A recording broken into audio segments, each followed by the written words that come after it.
The world had written him off. Jake Morrow was once a legend, a decorated firefighter who had pulled survivors from impossible disasters. But that was years ago.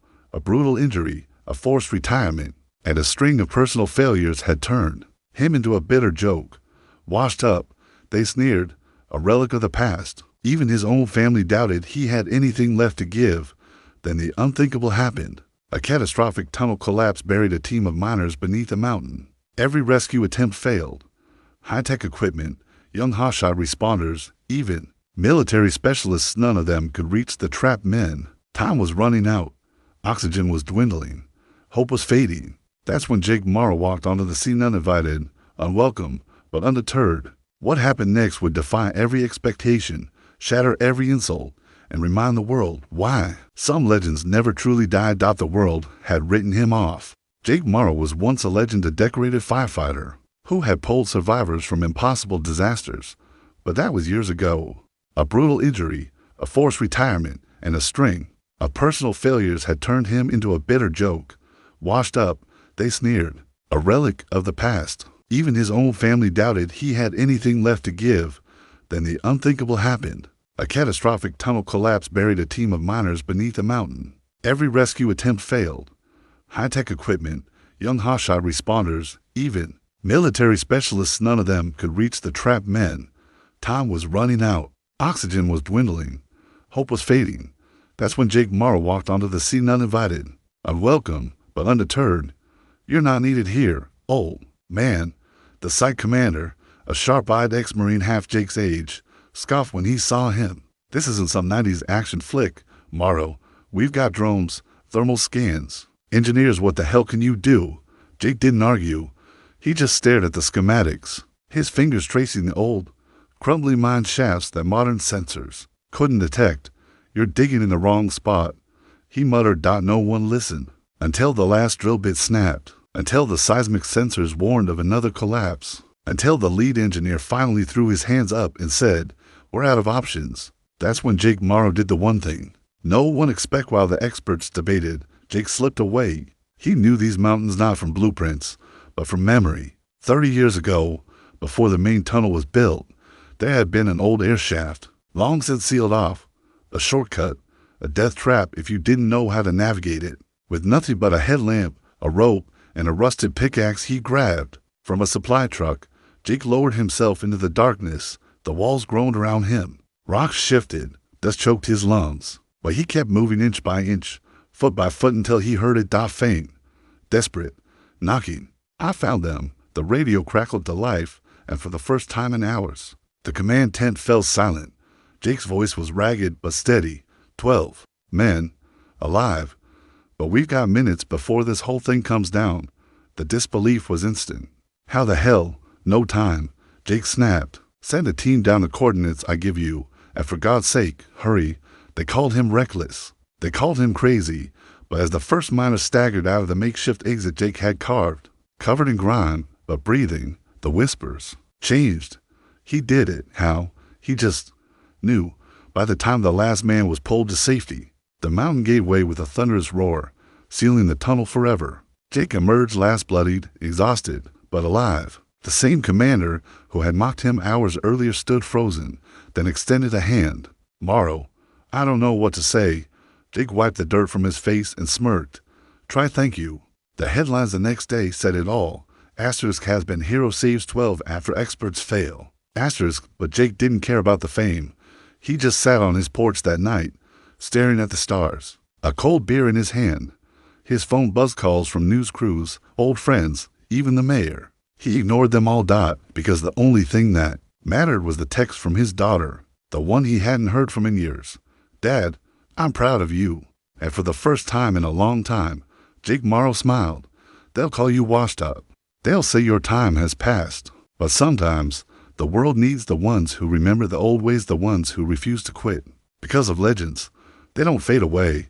They're just waiting for the right moment to rise again." For weeks after the rescue, Jake Morrow's phone wouldn't stop ringing. News outlets wanted interviews. Mining companies offered consulting gigs. The governor even floated the idea of a medal ceremony. But Jake, he just went back to fixing the leaky roof on his cabin like nothing had changed. Then the letter arrived. It was from the widow of one of the miners, a man named Carlos Hood. Left behind a wife and 2 little girls. The handwriting was shaky. The words simple, but heavy. You gave me 5 more minutes with my husband. He told the kids to be brave before the tunnel closed. That's because of you. Thank you. Jake folded the note, slipped it into his pocket, and did something he hadn't done in years. He cried. A month later, the Fire Academy called, not for a guest lecture, not for a ceremonial ribbon dash cutting, for a job. We've got a generation of kids who think rescue work is all drones and algorithms, growled Chief Vance, an old friend who fought fires with Jake back in the day. They need to learn what it really takes. And hell, Morrow, you proved it. Jake almost said no. Almost.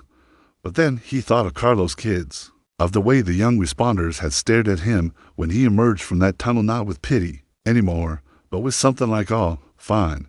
He grunted. But I'd do it my way. Day one. 50 fresh-faced cadets in crisp uniforms. Jake limped to the front of the room, dropped a rusted helmet on the desk, and let the silence stretch. You wanna know how I found those men? He finally said. I listened, not to the machines, not to the experts, to the damn mountain. Then he took them outside, handed them shovels, and made them dig. No radios, no thermal cameras, just their hands, their instincts, and the sweat rolling down their backs. By sunset, half of them had quit. The rest, they were the ones who'd matter. 5 years later, a hurricane flattened half of Louisiana. And when a hospital collapsed with patients still inside, guess who led the team that went in? A woman named Diaz, one of Jake's first cadets. She used his old trick, a forgotten drainage pipe, a route everyone else had missed. They pulled 19 people out alive. When reporters asked how she'd known, she just smiled. I had a good teacher. Back home, Jake saw the footage on TV. He didn't cheer, didn't call to congratulate her, just nodded once, poured the fingers of whiskey, and raised the glass to the screen. Somewhere, he knew Carlos was doing the same. They'll tell you Jake Morrow came back from the dead that day in the mines. But the truth, he'd never left. Not really, because heroes don't retire. They don't fade. They just bide their time until the world remembers why it needed them in the first place. And Jake, he was just getting started. Years passed, as they always do. Jake's hair went fully gray. His limp grew more pronounced, and the Fire Academy renamed their training facility after him. But every morning, like clockwork, he'd still walk the grounds, stopping to kneel beside a bronze plaque at the entrance for Carlos and all the others we couldn't reach. New cadets whispered about him, the grizzled legend who'd appear like a ghost during their drills, watching silently before offering just one cryptic piece of advice. The difference between dead and alive is usually 6 inches, and who's willing to dig for it? Then he'd vanish again. On the morning of his 70th birthday, they found Jake's cabin empty. His boots were gone. So was his old rescue pack. The search team followed his trail up into the mountains, the same range where he'd saved those miners a lifetime ago. They found him at dawn, sitting on a ledge overlooking the valley, a thermos of coffee beside him. Hell, Morrow, Chief Vance panted as he reached him. You trying to give us a heart attack? Jake just grinned. Had to check if you kids still knew how to track. When they helped him down, the newest cadet, a skinny 19-year-old with wide eyes, blurted out what everyone was thinking. Sir, why'd you really come up here?